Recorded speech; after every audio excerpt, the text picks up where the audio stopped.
Good day everyone, Londononion here, continuing our Summoner Prime builds, fitting for the Apocalypse difficulty. As for our accompanying archetype today, I choose to go with the Engineer. The Engineer, similar to the Handler, hold most of their strength and effectiveness in their secondary skill-based entity, in this case, the Heavy Weapon.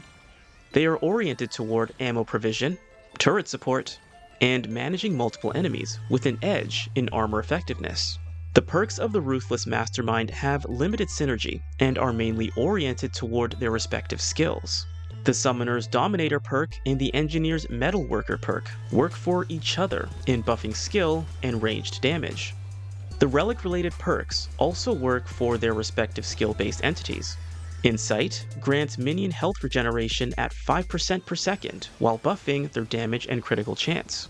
Meanwhile, Surplus refills 15 to 30% of the Engineer's cannon ammunition depending on whether it is stowed or deployed.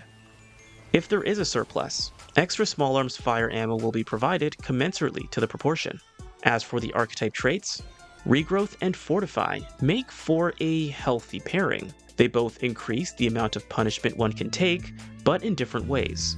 One recovers, and the other protects, respectively.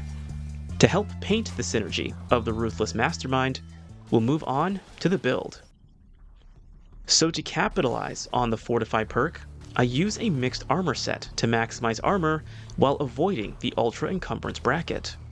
For the head and body, I use the Bruiser helmet and body plate, the Leto Mark II leggings, and the Leto Mark II gloves for aesthetics. Mark I gloves will offer an additional 1.3 armor units and leave one on the cusp of heavy weight encumbrance.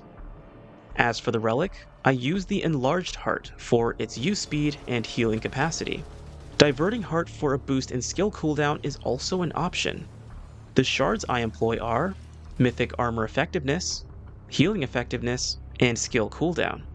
Moving on to the weapons, I go with the Black Maw assault rifle with the Space Crabs mod and maximized Bandit Mutator.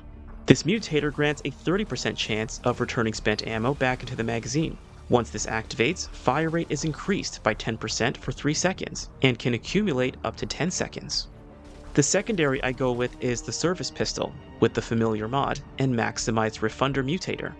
Shots have a 35% chance to be returned to reserves, and the maximized effect grants a 50% chance for ammo to also be added to the stowed weapon. Lastly, the melee weapon I employ is the Atom Smasher with maximized Edgelord.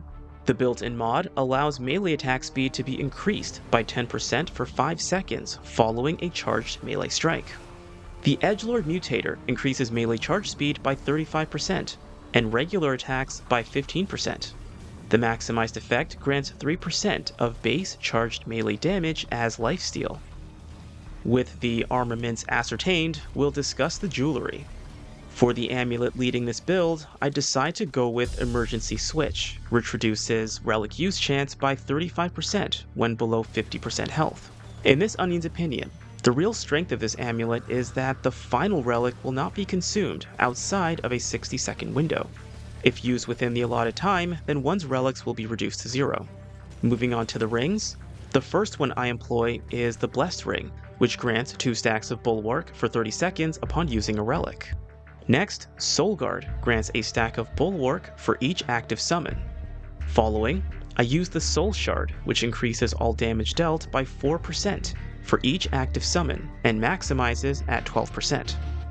Lastly, I employ the Dried Clay Ring, which grants a stack of Bulwark and increases all damage by 60% of the total damage reduction granted by Bulwark.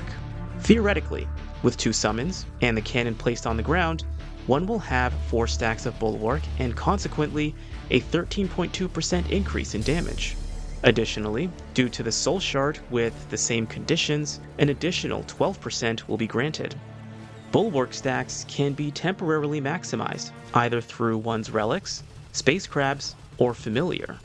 To wrap this build up, I'll move on to the skills, traits, and a brief discussion on the practical use of this mastermind. The type of minion I favor for this pairing are the Flyers. For the Engineer, I favor the Impact Cannon. The Flyers prioritize range more than other minions, and arguably have the slowest attack speed. At the same time though, they also have superior scouting ability for seeking out enemies that are not obvious or simply out of the view of their caster. Additionally, they can hit multiple targets with a single issued attack. The Engineer's impact cannon functions similarly to the Tremor mod, but has a 3-dimensional radius. What this essentially means is that all targets within a certain distance will be subject to its radial pulse. Plus, its efficacy is only increased with more minions on the battlefield. The traits I employ are Vigor, Endurance, Spirit, Expertise, Amplitude, either Bark Skin or Recovery, Blood Bond, Rugged, and Siphoner. The way that this build is intended to work is a transmutation of energy, if you will, from one source to multiple sources, all the way from the jewelry to the summons. The caster, as the middleman, serves more as a, well, mastermind that works to keep the rest up and running with limited means of issuing significant damage.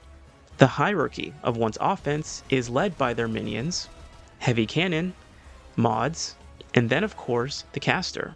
This is partially why I chose 2 rather simple weapons. The other side to the rationale is the Summoner Prime perk, Enrage, which increases minion damage, attack speed, and movement speed upon inflicting damage. Neither weapon will inflict significant damage upon use, but they can still stand up to enemies if need be. A single shot to one's flyers equates to faster intervals of increased damage. Use of a relic will of course heal the caster and minions, but also increase the damage of flyers even further by 15%. Plus, the 2 stacks of Bulwark will play into the Dried Clay Ring, maximizing damage and compensating for a missing summon. The Engineer's Cannon will also get a boost in ammo, and either increase its frequency or longevity on the battlefield, depending on how one wishes to use the relics. The more one is around their cannon, the more ammo they will replenish. As one's minions and cannon inflict damage, one's mods are readied with far less ammo expenditure from the caster. The Bandit and Refunder mutators will also add on to this. The mods themselves act as substitutes where one's minions are not active. Everything supports everything with this build, with some degree of sacrifice. I like to think of the Ruthless Mastermind as a series of chess pieces. One has an array of pawns that simply charge forward at whoever they please, your loyal knights as the flyers, Familiar the bishop, the cannon as your versatile queen, and the Ruthless Mastermind as the king and rooks. The king might not do much, but his every move matters most. Now, one of the limitations of this build is that its strengths are capitalized when stationary or slowly progressive. In higher pressure circumstances where one must maintain a greater pace, one's summons can get lost. Equipping or deploying the cannon may be counterproductive and leave one vulnerable. Mods will be limited in their ability, and the quote-unquote king's weaponry would barely be sufficient to take on a slew of foes. Additionally, the impact cannon won't be effective against some bosses if in a stationary position, particularly those that aren't susceptible to melee damage or are perpetually out of range. This onion would say that there is some room for experimenting with the other summons, more so the Reaver. They have some ranged ability and heavy attacks. The main downsides to using them is that only one can be summoned, they have the longest cooldown time, and there would be greater pressure to keep them alive since one's numbers will be naturally lower.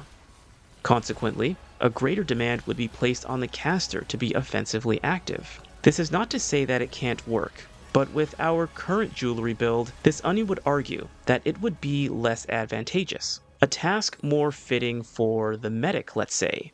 Wink wink, nudge nudge. However, with the build we currently have, I would almost consider it a tri-mixture, with the medic as the tertiary component. The emergency switch essentially grants infinite relics, but with less healing effectiveness and more restricted use. Naturally, to optimize this build, maximizing one's relic capacity is advised. Now I construct these builds with the philosophy of, you can't lose if you don't die. They are ultimately meant to be generally effective enough to have an answer in virtually every circumstance, provided one's skill or lack thereof is not the reason for their demise. However, every archetype and pairing will have their fair share of weaknesses, based on their natural abilities and the biomes they explore. Otherwise, That concludes our build for today. Thank you very much for watching, and I'll see you guys next time.